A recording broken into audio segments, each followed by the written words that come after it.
अस्सलाम वालेकुम, नमस्कार, सत श्री अकाल एंड गुड इवनिंग। मैं हूं अर्ज़ु काज़मी और आप देख रहे हैं पॉइंट ऑफ व्यू। हमारे साथ हैं जी एम्बेसडर अशोक सज्जनहार साहब। बहुत शुक्रिया सर कि आज आप आए। Thank you so much. Thank you very much, Arzu. Always a pleasure to be with you. Thank you sir. Namaste to sir you and all your listeners and viewers. Thank Thank you you. Thank you so much sir. Sir Pakistan में नई government आ चुकी है, जरदारी साहब भी वापस आ गए हैं। क्या देख रहे हैं आप, फ्यूचर क्या है पाकिस्तान का? आईएमएफ भी जो है, आईएमएफ का डेलीगेशन भी पहुंच चुका है। देखिए, मुझे तो कोई इतना खास वो नहीं लग जी जी जी। जी मुझे तो देखिए ऐसे कुछ खास वो नहीं लगता है आरजू, क्योंकि ये तो 5 पार्टीज की गवर्नमेंट है और इट इज जो चैलेंजेस हैं वो तो बहुत ही हैं। पूरे देश के सामने चैलेंजेस हैं, चाहे इकोनॉमिक हो चाहे पॉलिटिकल हो। और मतलब ऐसा कुछ जबरदस्त वो नहीं मिला है, मैंडेट नहीं मिला है। इमरान खान की पार्टी अभी भी वहाँ पर है और काफ़ी मात्रा में है, काफ़ी संख्या में है उसके लोग। वो इनके लिए दिक्कतें बनाए रखेंगे। जो प्राइम मिनिस्टर हैं, प्रेसिडेंट हैं, जो रूलिंग पार्टी है उनके लिए। तो देखिए, मैं तो समझता हूँ जो हर तरीके से जो गवर्नमेंट है वो कॉर्नर में है। खाली एक चीज जो है, आप कह सकते हैं जो ठीक है, वो जो इलेक्शन हो गया है और नई गवर्नमेंट आ गई है। So now there is nothing more to look forward to. पहले तो ये था ना, जो अगर इलेक्शन होने वाला है, इलेक्शन के बाद अब देखते हैं कौन आएगा कैसे आएगा। इलेक्शन से पहले तो उम्मीदें भी बहुत थी। जो नवाज शरीफ साहब आएंगे, वो पहले आ चुके रह चुके हैं, उनको बहुत तजुर्बा है, एक्सपीरियंस है वगैरह।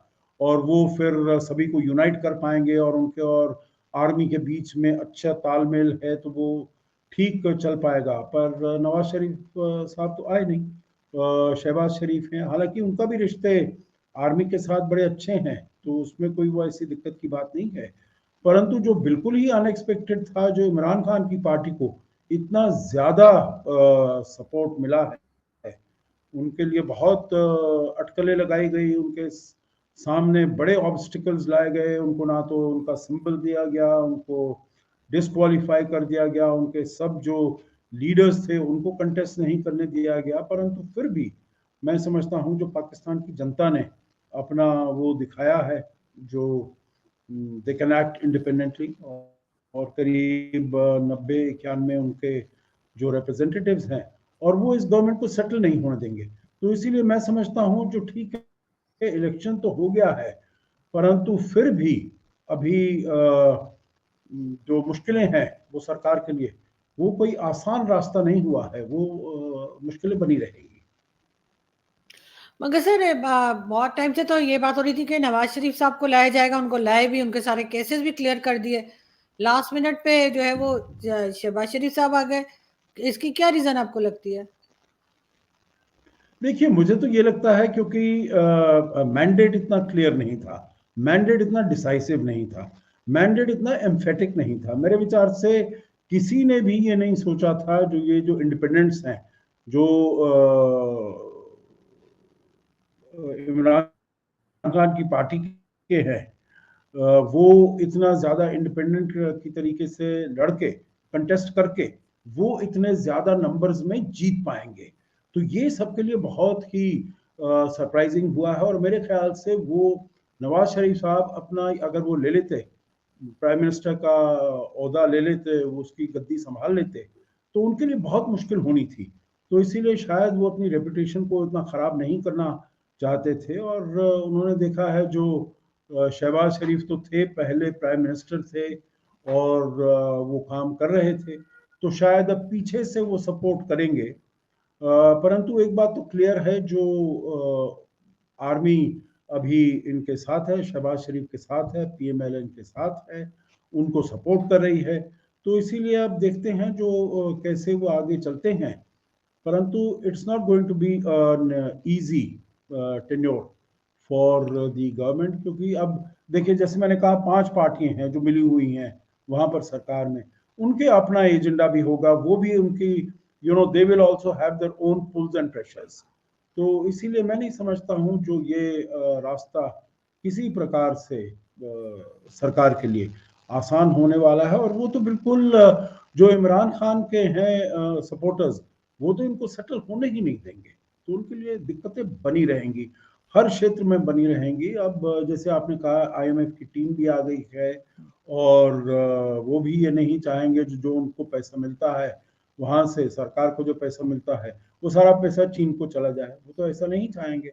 वो तो चाहेंगे जो पैसा आता है वो वहां पर इस्तेमाल हो, पाकिस्तान में इस्तेमाल हो, वहां की जिस काम के लिए किया गया है, चाहे रिफॉर्म्स लाने के लिए, तो उसके लिए उसको इस्तेमाल किया जाना चाहिए। बिल्कुल ऐसा है, लेकिन सर हमने ये भी देखा कि जैसे ही गवर्नमेंट आई, यानी कि शहबाज शरीफ साहब ने जैसे ही ओथ लिया, फर्स्ट स्टेटमेंट उन्होंने भारत के लिए दे दिया, उन्होंने फौरन ही कश्मीर कश्मीर शुरू कर दिया। इसका मतलब है कुछ बदलता हुआ दिखाई नहीं दे रहा। दूसरी तरफ इमरान खान जो है उनके साथ भी इस्टेब्लिशमेंट का एक हिस्सा अभी भी है, इसी वजह से उनको अभी तक आराम से रखा हुआ है, वरना जेल में तो आप जानते हैं कि क्या कुछ फैसिलिटीज इमरान खान को दी जा रही है। तो कहीं ना कहीं इमरान खान के सपोर्टर्स अभी भी हैं एस्टेब्लिशमेंट के अंदर, मेरा मतलब सपोर्टर्स हैं, लेकिन शहबाज शरीफ साहब ने आते ही फिर एक बार भारत का नाम लिया। जी बिल्कुल, क्योंकि देखिए यहाँ से जब वो आए, उन्होंने हम्म। अपना ओथ लिया, तो उसके बाद प्रधानमंत्री मोदी ने तो उनको मैसेज ऑफ कंग्रेचुलेशन भेजा, हम्म। और उनकी तरफ से भी वही एक प्रोफॉर्मा रिस्पांस आया, जो उनको शुक्रिया करते हुए जो उनको मिल गया है। परंतु फिर वो अगर कश्मीर का ये सब राग अलापेंगे, तो फिर तो संबंध ठीक, रिश्ते तो ठीक होने वाले इतने है नहीं। आगे चलते हुए किसी को कुछ खास उम्मीद भी नहीं थी, और अब तो इंडिया में आज इलेक्शन डेट्स भी अनाउंस हो गई हैं, 4 जून तक तो चलता रहेगा। अभी हम मार्च के बीच में हैं, तो अप्रैल मई, तो 2.5 महीने तो कम से कम कुछ जो भी हैं रिलेशंस, ताल्लुकात, कोई वो बेहतर होने के कुछ मुझे तो आसार नहीं दिखाई दे रहे हैं। और मैं तो समझता हूँ जो पाकिस्तान के जो हुक्मरान हैं, पाकिस्तान की जो लीडरशिप है, उनको कुछ बताना, कुछ ऐसा मैसेज उनको भेजना पड़ेगा, एक ओपनली और एक through the back channels also, जो भाई वो दे are serious about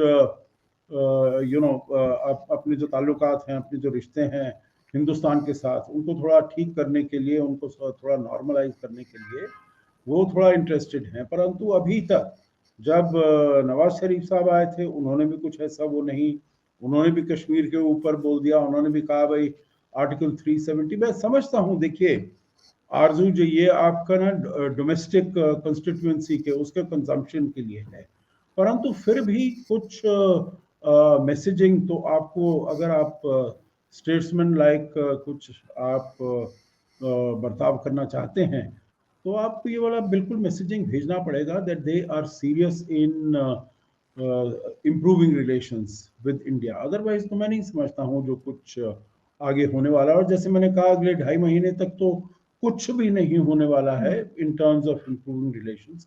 so it is better to lie low. और उनके पास भी मेरे ख्याल से बहुत हालात कोई आसान नहीं है, मुश्किलात है, तो उसको थोड़ा सा वो अपना दे शुड अपने घर को थोड़ा ठीक करने का प्रयास करें, कोशिश करें। और उसके बाद जब भारत की सरकार आ जाती है, it's expected that is going to be same government and a much stronger government, तो तब फिर बातचीत हो सकती है, और देखा जा सकता है जो रिश्तों को कैसे आगे लेकर जाया जाए, कैसे आगे बढ़ाया जाए। सर पाकिस्तान को अभी भी लगता है आपको कि एजेंसीज और आर्मी ही चला रही है, या आप लग रहा है वाकई में डेमोक्रेटिक गवर्नमेंट है और शहबाज शरीफ अपनी मर्जी से कोई फैसला कर सकेंगे, या आसिफ अली जरदारी जो प्रेसिडेंट बन के आए हैं और पहले भी रह चुके हैं, उनको भी कहा जाता है कि वो काफी समझदार किस्म के, इंटेलिजेंट किस्म के पॉलिटिशियन है। आपको लगता है कि ये लोग मिलकर कोई पाकिस्तान को किसी तरीके से प्रॉब्लम्स में से बाहर ला पाएंगे, या वही अपना टाइम पूरा करेंगे और फिर चले जाएंगे? देखिए, दो चीजें मैं कहूंगा इसमें आरजू। एक तो सबसे पहली बात है, जो 8 फरवरी को इलेक्शन हुए पाकिस्तान में, उसमें पाकिस्तान की जो आर्मी है उसका बहुत ही, मेरे विचार से उसकी जो प्रेस्टीज है, उसका जो रुतबा है, उसका जो स्टेटस है, उसका जो प्रोफाइल है, वो काफी, उसको धक्का लगा है, उसमें काफी चोट आई है। क्योंकि जो आर्मी ने सोचा था, जो जिसको हम जिताएंगे, नवाज शरीफ साहब को हम जिताएंगे और उनको वजीर आजम की कुर्सी पर बिठाएंगे, वो कर नहीं पाए। उनके बिल्कुल ही कैलकुलेशंस के विरुद्ध, उनके हर काम के विरुद्ध, ये जो इमरान खान की पार्टी है तहरीक इंसाफ, उन्होंने इतने सारे जो अपने इंडिपेंडेंस को थे उनको बहुत कुछ जिता दिया।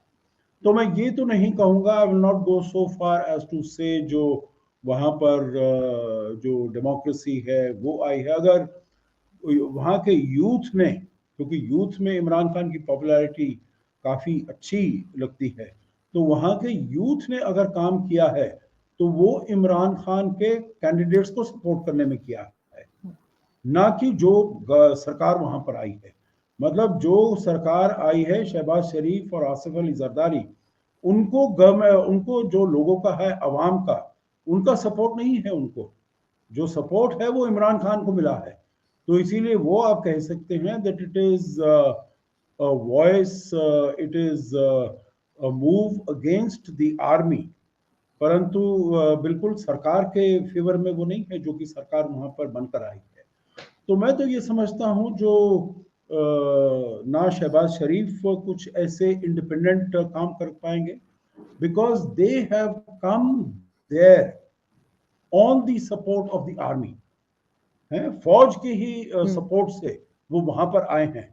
तो अगर फौज का सपोर्ट नहीं होता, और जैसे कि वहां पर बताया गया है जो कितना रिगिंग हुई है, कितनी धांधलेबाजी हुई है, अगर वो रिगिंग और धांधलेबाजी नहीं होती तब तो इमरान खान के जो ये इंडिपेंडेंट्स थे उन्हीं को मेजोरिटी मिलनी थी इसमें, और फिर तो ना शहबाज शरीफ यहाँ पर आ पाते, ना आसिफ अली जरदारी यहाँ पर आ पाते।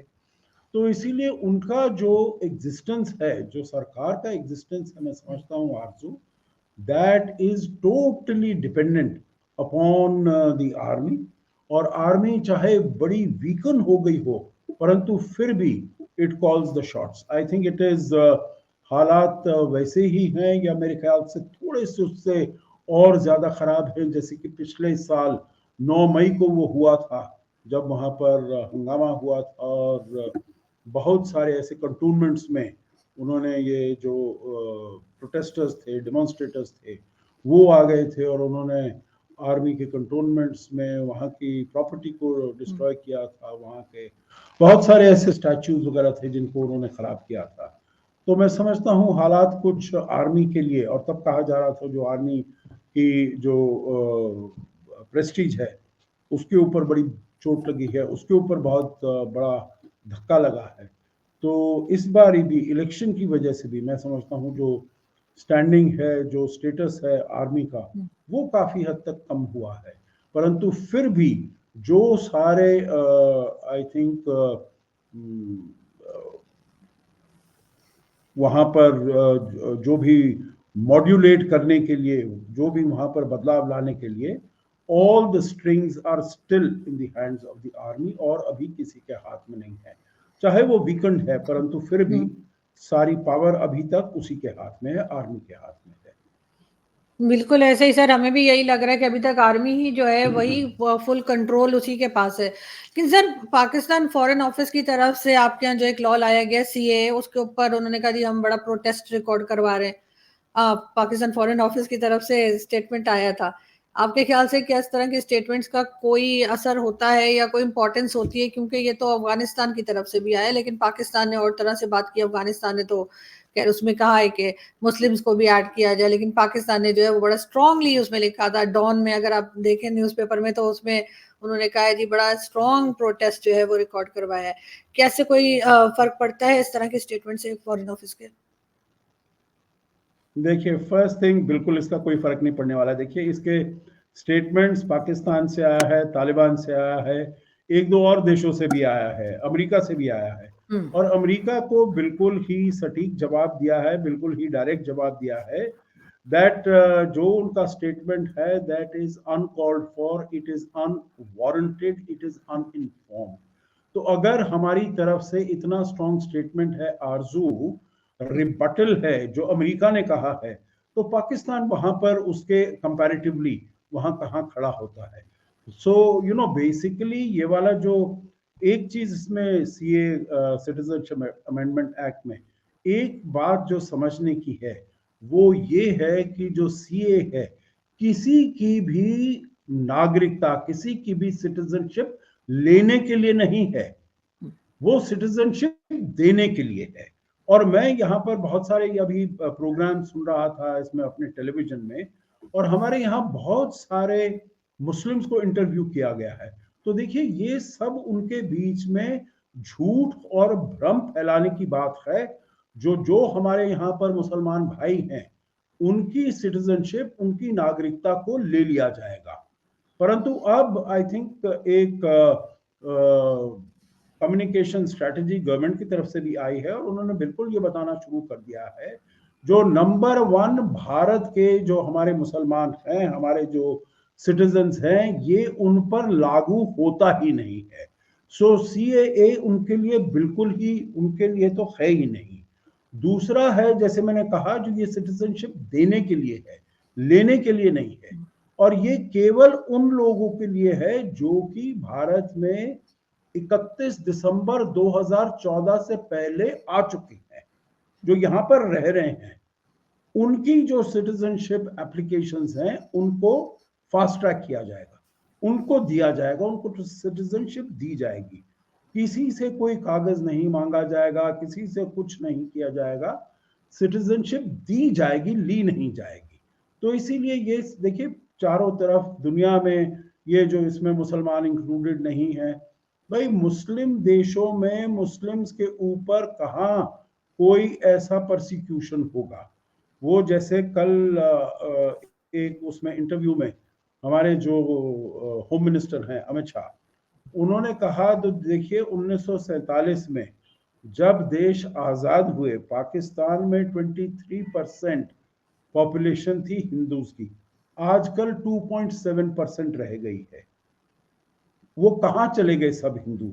या तो उनको कन्वर्ट कर दिया गया, या वहां से भाग गए, या उनके ऊपर टॉर्चर हुआ, परसिक्यूशन हुआ, वो मारे गए। पर वहां पर जो भी लोग आए हैं, बाहर आए हैं, अगर वो हिंदुस्तान में आते हैं, आए हैं और उनको यहाँ पर सिटीजनशिप चाहिए, तो उनकी सिटीजनशिप को फास्ट ट्रैक किया जाएगा। यही बात है उसका उसमें। और वो केवल हिंदू नहीं है, वो सिख है, वो पारसी है, वो क्रिश्चियन है, वो जो भी माइनॉरिटी है, अगर वो यहाँ पर आते हैं उनको फास्ट ट्रैक किया जाएगा। और अगर कोई ऐसे मुसलमान हैं, क्योंकि उसमें वहां पर ये भी प्रश्न पूछा गया, हालांकि उन्होंने वो जवाब वो नहीं दिया, अगर कोई बलोच है, अगर कोई अहमदिया है, अगर कोई और है, तो यहाँ पर देखिए भारत में नागरिकता देने का एक सिस्टम है, तो उनको नॉर्मल कोर्स में उनको सिटीजनशिप दी जाएगी। But as far as these minorities are concern, उनकी जो सिटीजनशिप की एप्लीकेशन है उसको फास्ट ट्रैक किया जाएगा। यही बात है। तो किसी की सिटीजनशिप ली नहीं जा रही है, और वही हमारे जी जी नहीं सर, आप ठीक कह रहे हैं, लेकिन सर किसी भी दूसरी कंट्री में क्या हो रहा है उसको अंडरस्टैंड करने के लिए कोई भी वहां का मीडिया सुना जाता है, वहां के मीडिया, सोशल मीडिया को देखा जाता है, वहां के मीडिया को सुना जाता है कि क्या हो रहा है। ये और बात है कि हिंदुस्तान पाकिस्तान में अजीब सिस्टम है कि हमने एक दूसरे का मीडिया बंद कर रखा है, लेकिन सोशल मीडिया पे हम जो देखते हैं उसमें जो आपके इवन काफी नामी ग्रामी किस्म के, जो आपके काफी फेमस किस्म के जो जर्नलिस्ट हैं, जो मुस्लिम जर्नलिस्ट हैं, वो भी इसके अगेंस्ट बात कर रहे हैं, सीए के खिलाफ लिखते हैं, वो भी इसी तरीके की बात करते हैं।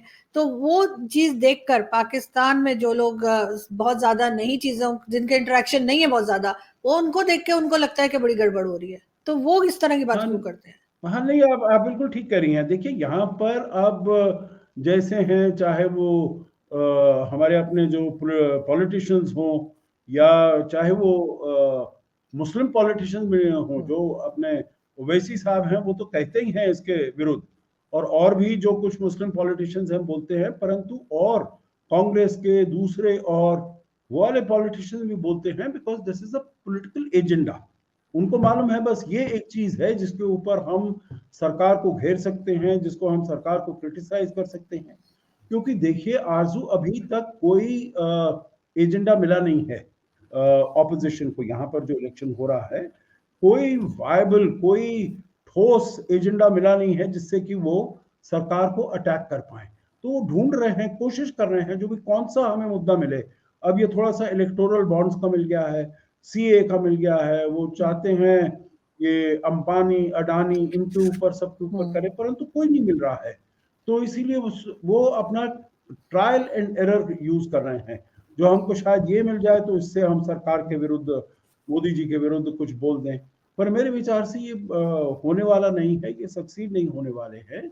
क्योंकि जैसे मैंने कहा, कल परसों मैंने काफी वो प्रोग्राम देखे टेलीविजन पर, और बहुत जगह पर ये जो जर्नलिस्ट हैं वो गए हैं और उन्होंने वहां पर अपने जो ऑर्डिनरी मुस्लिम्स हैं उनको इंटरव्यू किया है, और वो कहते हैं नहीं, हमारे लिए सीए बिल्कुल क्लियर है, that is not going to be a factor in the manner in which we decide how to vote.